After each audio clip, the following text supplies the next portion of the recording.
Hello, thank you very much for joining me.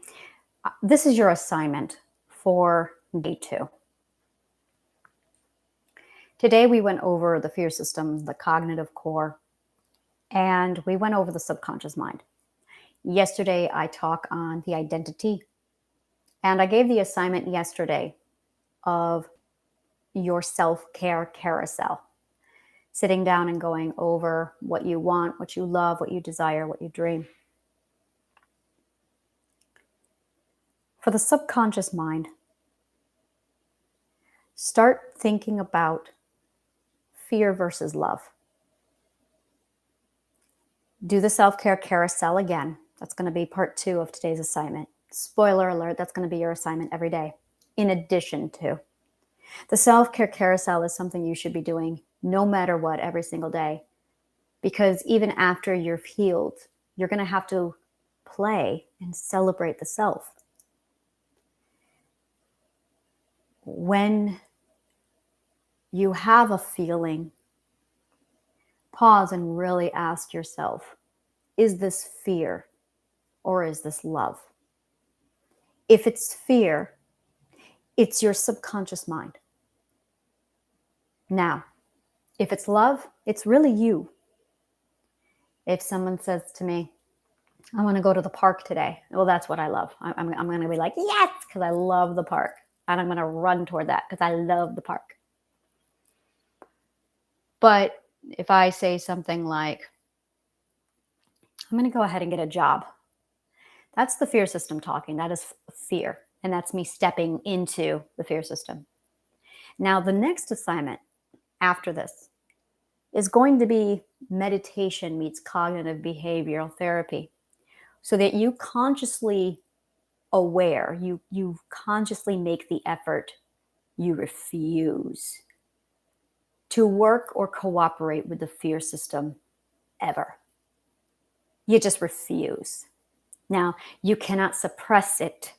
You're going to have to soothe it. But you're not going to respond to it. You do not have to respond. This is cognitive behavioral therapy. This is where we're going with this. In actual therapy, cognitive behavioral therapy is the conscious choice to decide not to respond to it anymore. This only works if you legitimately are no longer in a dangerous atmosphere. If you are still living with your abuser, your subconscious mind is going to keep running. And no matter how much work you do, it's not going to shut down. So if you are working on this and working on it and you're not seeing progress, you need to ask yourself if you are living with an abuser. And if you are living with a husband who you tiptoe around, the answer is yes, you are living with an abuser. If you are living with a parent who loves to make you feel guilty, yes, you are living with an abuser. That being said, the next stage is going to be making the choice to not respond. You are not going to entertain the fear system anymore. The fear system is going to go off the charts. It's going to go obnoxious. It's going to go, oh my God, improbable fiction, improbable fiction. And you are going to have to raise your conscious awareness, very much like a horse tamer, and you have a wild stallion. And you're going to put that leash and rein around that horse, and you're going to bring that horse down, and you're going to soothe that wild horse. And you're going to really learn how to break it in. But that's very much the process of soothing the source, bringing it down, and refusing to play along. Because Jerry is running around going, oh my God, what's happening? And you can do one of two things. You can join Jerry and go, I don't know, Jerry, what is happening? Or you can say, Jerry, you really need to chill the fuck out. Everything is okay. It's all right. I know you feel like the world is caving in, and it's okay. And at first, Jerry is going to send you a lot of emotions to motivate you. In fact, the less responsive you are, the more emotions he's going to send you. Be prepared for that. The more you don't respond, the louder Jerry is going to get. And he's going to really put everything he's got into you. So you're going to feel all the emotions. And it's now your willpower. You versus the Jerry. Telling the Jerry to shut up, calm down. And you're going to feel Jerry because you're an empath. And you are going to feel all of the fear that Jerry has. And you need to focus on your identity. You need to stand over here with your identity and say, I love cats or dogs. I love coffee or tea. I love yoga or exercise. And when you start focusing on what you love and you decide instead to read a book, it gets easier. It really is hard at first. It's simple, but it's fucking hard. So that's where we're going with this. But for now, just get used to feeling the difference between fear-based and love-based. That's the difference. That's the divide. That's what's going to make the difference. Okay? Fear-based versus love-based. Okay? And then we'll work on the cognitive core with bringing in meditation and applying meditation with cognitive core. Now, I'm going to be the first to tell you something. I used marijuana. I still use marijuana every now and then to calm down the fear system. So I would have an emotional response. I did not use anxiety pills. I only used anxiety pills when things were at their utmost worst. Okay? If you need them, okay. But use marijuana if you can. Use the tea, use the edibles. The reason why I'm so huge with marijuana is because marijuana turns down your fear system, turns down your subconscious mind, and turns up your identity. Use it only either under extreme situations where you feel your fear spiraling, or use it sparingly, like 3 days, and then make sure you take a couple days off. Now, when you use the marijuana, this is important.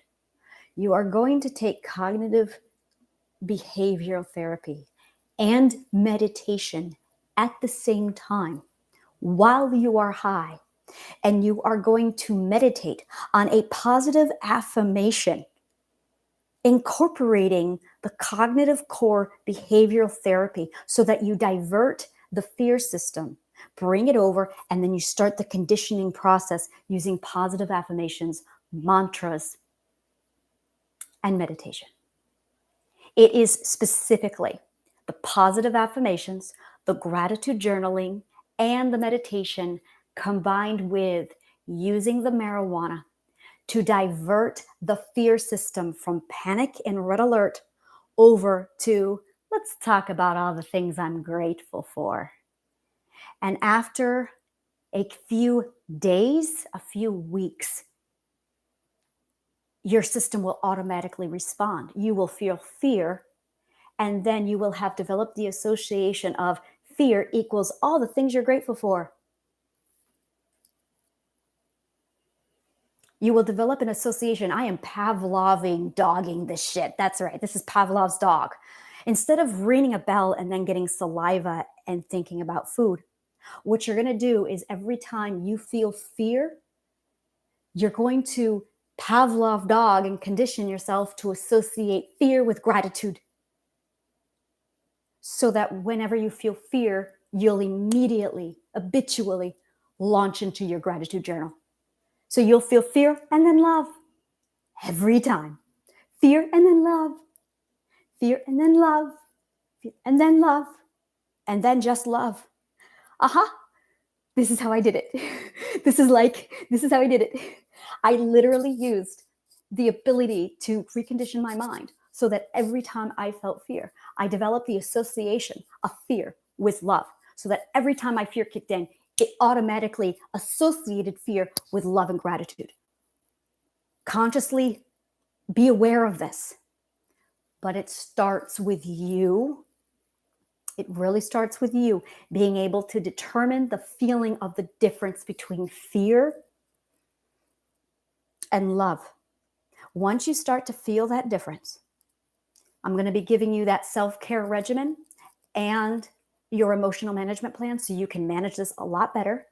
And then we're going to go over that meditation, conditioning, cognitive behavioral therapy, disruption thing. I really need a name for this. This needs a name. I don't have a name for this yet, but it's literally the brainwashing conditioning process. Now, if you are not okay using marijuana, it can be done, but it's going to take longer. Still develop that association so that every time you feel fear, you think about gratitude. Every time you feel fear, you have a mantra, and make sure you use that. By the way, this also works with addiction.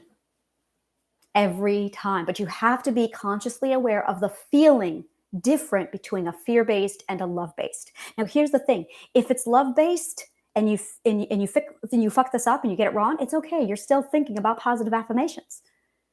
Like every time you get a feeling, just be grateful. If you can't sort out your feelings, every time you feel anything, just be grateful. Really. And it's not just be grateful. You are actually conditioning your brain to release a chemical response, happiness, serotonin, every time you feel adrenaline or cortisol. So that your brain will associate cortisol, the stress hormone, with dopamine. Or with, it's beautiful. It's absolute chemical manipulation through brainwashing and conditioning. But it's really healthy. It's really healthy. So every time cortisol is released into your system, you're going to get a rush of dopamine. You're going to get a rush of serotonin because you're thinking happy thoughts, because you're thinking positive affirmations. Now, you're not going to believe it at first, and that's okay. We'll work on that later.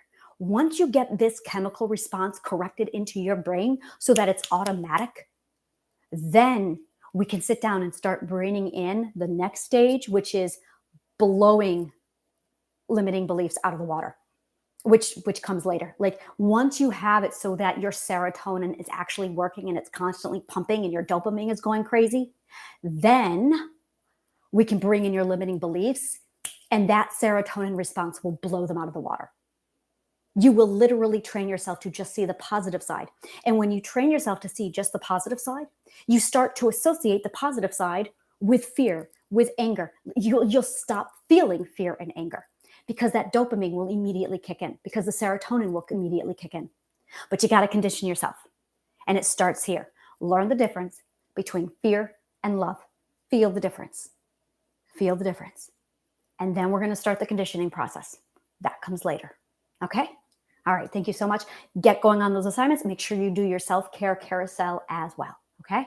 And I will be seeing you tomorrow. Tomorrow we're going to be covering conscious awareness, and we're going to be talking about intuition more when we bring intuition and conscious awareness into it. When I first developed this program, I was not aware of intuition because my own healing, it was not that far advanced yet. So after I created this program and this entire Triadic Healing, I then went, oh, intuition is part of this too. And now that I'm very sensitive to intuition and I can feel her, now I'm going, oh, it's actually the feminine energy. This is the feminine. I don't like using that word. It's more like the protector. This is the protector. The protector energy is actually identity, intuition, and the self. And we are the logical protector. And then the defense system, the subconscious mind, masculine energy, that is literally the nurturer. And that is what the fear system is supposed to be doing. It's supposed to nurture you to make you feel better, which is why when you approach the fear system, you have to soothe it and nurture it. Because the cognitive core, the subconscious mind, and the fear system all revolve around needing to be nurtured because they're nurturers. But the protectors, the identity, the intuition, and the self are protectors because when we are up and running properly, we are protecting the unit properly. And that's the balance. And we are doing this using logic versus emotional fear. See the difference? All right. So thank you so much. Go ahead, do the assignments, and I will be seeing you tomorrow. Have a good day.